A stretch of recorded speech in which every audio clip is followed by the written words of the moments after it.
नमस्कार मैत्रिणींनो, रेणुकाज नागपुरी तडक्यामध्ये आपले स्वागत आहे। आज आपण पावसाळी भाजी तरोटा घेऊन आलेलो आहे।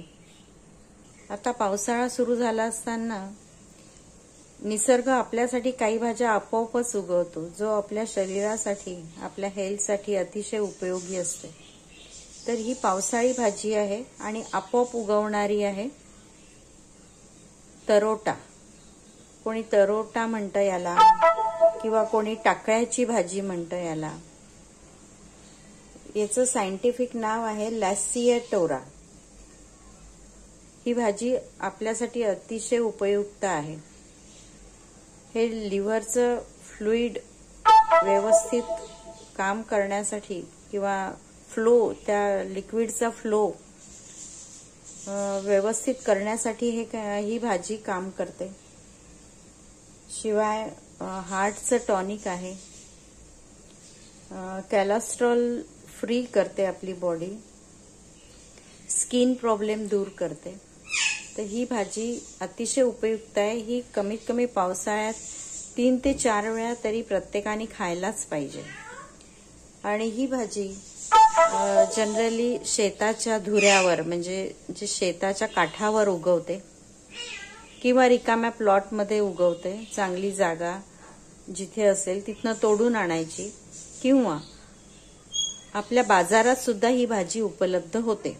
ही फक्त 15 ते 20 दिवसच भाजी पावसाळ्यात उपलब्ध असते। आता 15 दिवस झाले पाऊस पडून, तर छान अशी मोठ्या पानाची भाजी सगळीकडे उगवलेली दिसते। ती जायचं आणि तोडून घेऊन यायची। ही भाजी आपल्यासाठी अतिशय उपयोगाची आहे आणि ती खायलाच पाहिजे। तर या भाजीची रेसिपी मी घेऊन आलेली आहे, ती तुम्हाला सांगणार आहे। ही भाजी जेव्हा आपण अशी तोडून आणतो तर याला असे देठ असतात, तर ह्याचे फक्त पानं तोडायचे। हे पानं तोडायचे आणि ही देठ बाजूला सारायचे। प्रत्येक फांदीचे फक्त पानं आपल्याला काढून घ्यायचे आहेत, देठ वापरायची नाहीत। देठ थोडे कडक असतात आणि ते सतत तोंडात येतात। हे असे पानं आपल्याला तोडून घ्यायचे आहेत। प्रत्येक पानाचं देठ आपल्याला काढायचं आहे।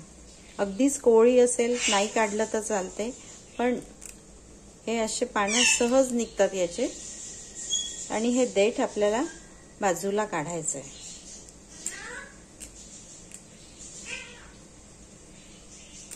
तर हे असे देठ याचे निघून येतात, ते आपल्याला काढून घ्यायचे आहेत आणि फक्त पानं भाजीसाठी वापरायचे आहेत।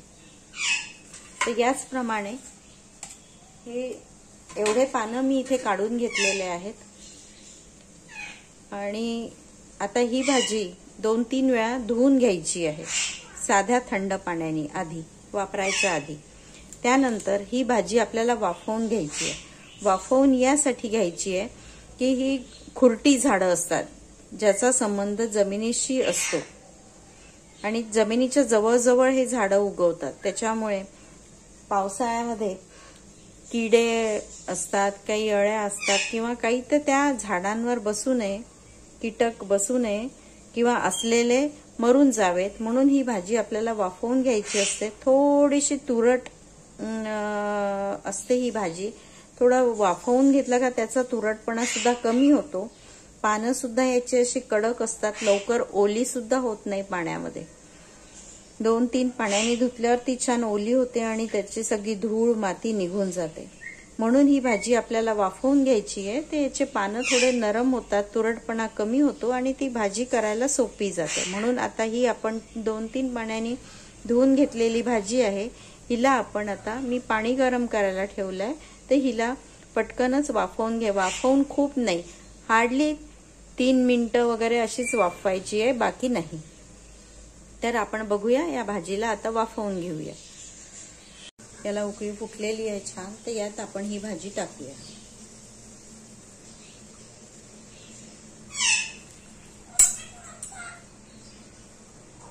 ही संपूर्ण भाजी याच्यामध्ये गरम पाण्यामध्ये 3 ते 4 मिनिटं वाफवून घेऊया। तर बघा, आपण ही भाजी अशी गरम पाण्यात घातलेली आहे. हिला 2-3 मिनिटं आपण झाकवून वाफवून घेऊया.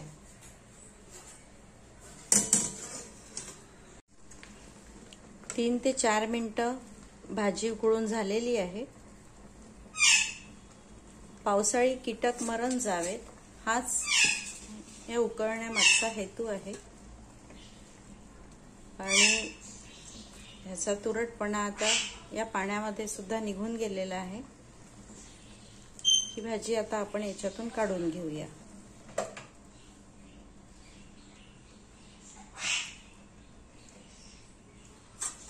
ही भाजी मी अशी या गाळणामध्ये काढून घेतलेली आहे. हिला आता आपण थंड होऊ द्यायची आहे.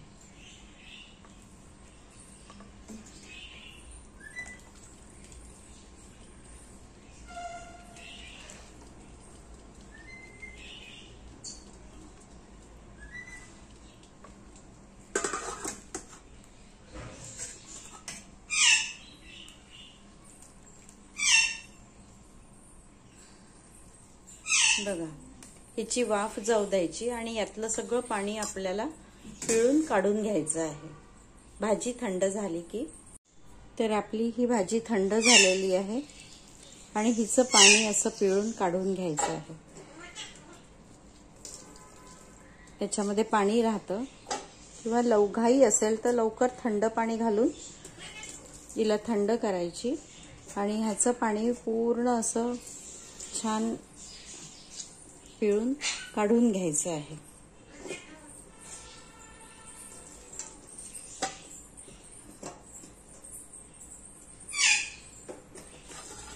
तर या पद्धतीने ही भाजी आपली शिजून तयार आहे. हिला मोकळी करायची अशी.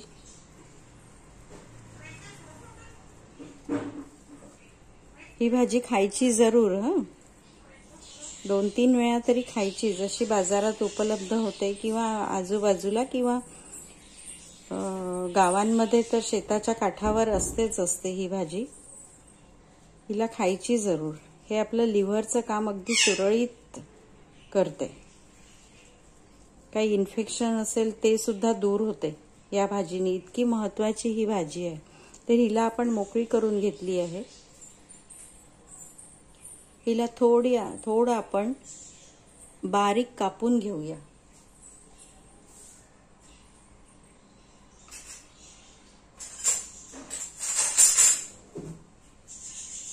हिला थोडी बारीक कट करूया.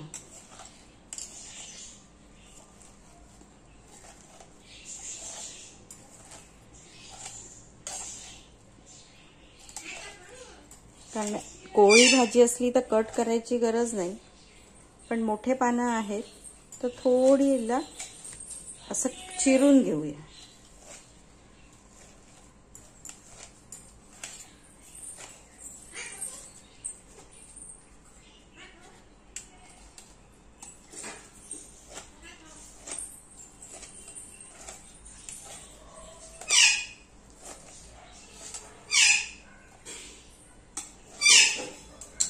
त्यानंतर हिला अशी मोकळी करून घ्यायची आहे.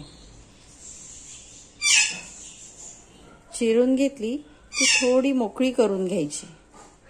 कारण वाफवल्यानंतर ती एकमेकाला इतकी चिपकून जाते, मग ती फोडणीत सुद्धा व्यवस्थित मोकळी होत नाही. म्हणून हिला आधीच थोडीशी अशी मोकळी करून घ्यायची. ही भाजी अशी आपण छान मोकळी करून घेतलेली आहे. आता आपण हिची फोडणी बघूया. फोडणीसाठी मी 2 मोठे कांदे बारीक चिरून घेतले आहे. बारीक म्हणजे खूप बारीक पण नाही आहेत ते. अगदी जो सरळ काप असतो त्याचे फक्त 2 तुकडे, 2 पीसेस असे करून घेतलेले आहे. 2 मोठा कांदा.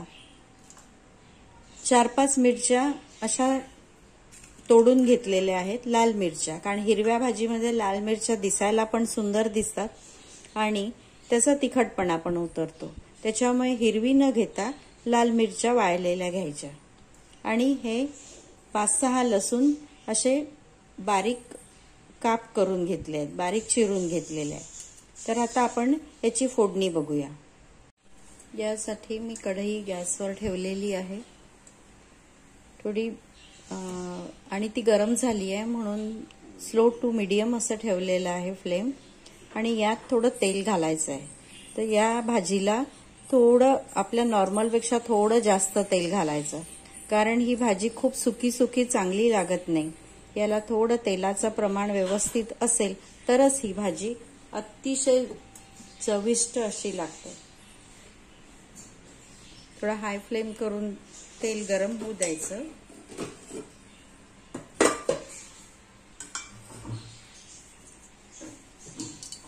त्याच्यामध्ये मी थोडी मोहरी घातलेली आहे. जिरे थोडंसं भरपूर घालायचं. जिऱ्याने भाजीला छान चव आणि पाचक होते.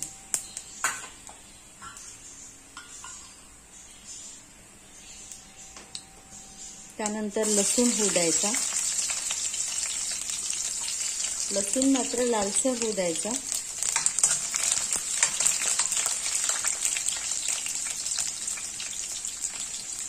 तो लालसर झाला की आपण कांदा सोडूया.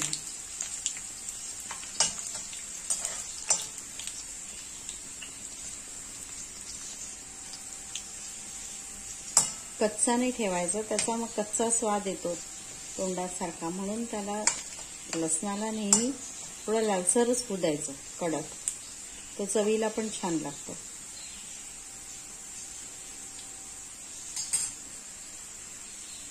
त्यानंतर कांदा सोडायचा.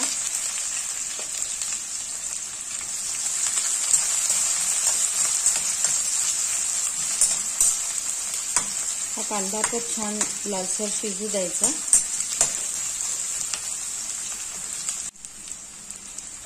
कांदा लवकर शिजून यावा म्हणून आपण हळद थोडी आधीच घालूया,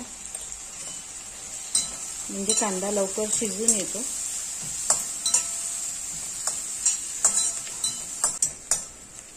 हा बघा, आता आपला कांदा थोडा ब्राउनिश लालसर होत आला आहे. कांदा शिजवताना घाई नाही करायचं. घाई असेल तर हाय फ्लेम करायची आणि त्याला छान लालसर होऊ द्यायचं. त्याशिवाय त्या भाजीला काही छान मजा येत नाही. यावेळी आता आपण या लाल मिरच्या घालूया. या कांद्यासोबतच या लाल मिरच्या 2 मिनिटं होऊ देऊया. आतच छान दिसतंय ना, भाजी दिसायला छान दिसते. जर सुक्या भाज्यांमध्ये जर लाल मिरच्या घातल्या तर भाजी दिसायला छान दिसते. तुम्हाला दिसतच असेल बघा, भाजीमध्ये तेल भरपूर आहे माझ्या. या भाजीला तेल थोडं जास्त लागतं, तेव्हा ती भाजी एक उत्तम लागते. आता यात आपण लाल मिरची पावडर पण घालूया. मिरच्या तर घातलेल्याच आहेत, पण मला जरा भाजी तिखट लागते म्हणून मी आणखीन 1.5 टीस्पून मिरची पावडर ऍड करते. किंवा कोणी मिरची पावडर न टाकता लाल मिरच्या ज्या आपण भाजीत घालतो त्याच घालतात. मिरची पावडर शिजून तयार आहे. आता आपण ही भाजी याच्यामध्ये ऍड करूया.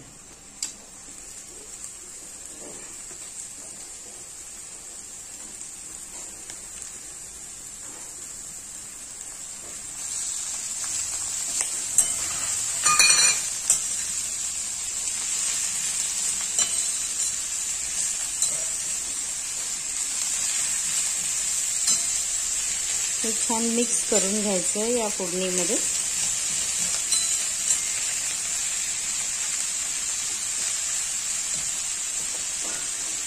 सोबतच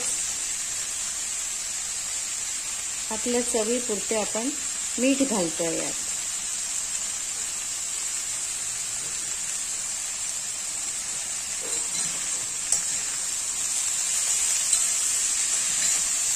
भाजी बघा किती छान दिसते, हिरवी, लाल, पिवळी, चवीला पण उत्तम लागते ही. तुम्ही नक्की करून बघा. यावेळी बाजारात ही भाजी उपलब्ध आलेली आहे.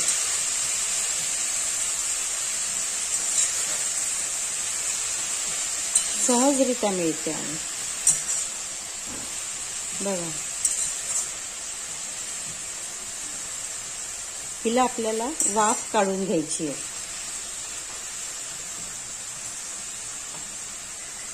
आपल्याला हिला शिजू द्यायची आहे 5 मिनिटे तरी,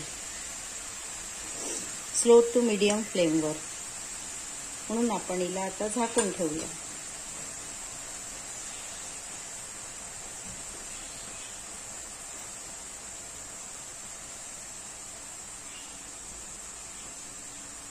मीडियम केली मी फ्लेम आणि हिला आता आपण झाकून 5 मिनिटे ठेवूया. मधून मधून उघडून बघायची बरं का, खाली लागायला नको, कारण ही सुकी भाजी आहे. बरोबर 5 मिनिटे झालेली आहेत आणि आपली भाजी शिजून तयार आहे. किती छान दिसते बघा, लाल, पिवळी, हिरवी. तेलाचं प्रमाणही अगदी बरोबर झालेलं आहे. त्या भाजीचं डिमांडच असते, मला तेल घाला माझ्यामध्ये, तर मी तुम्हाला चव देते.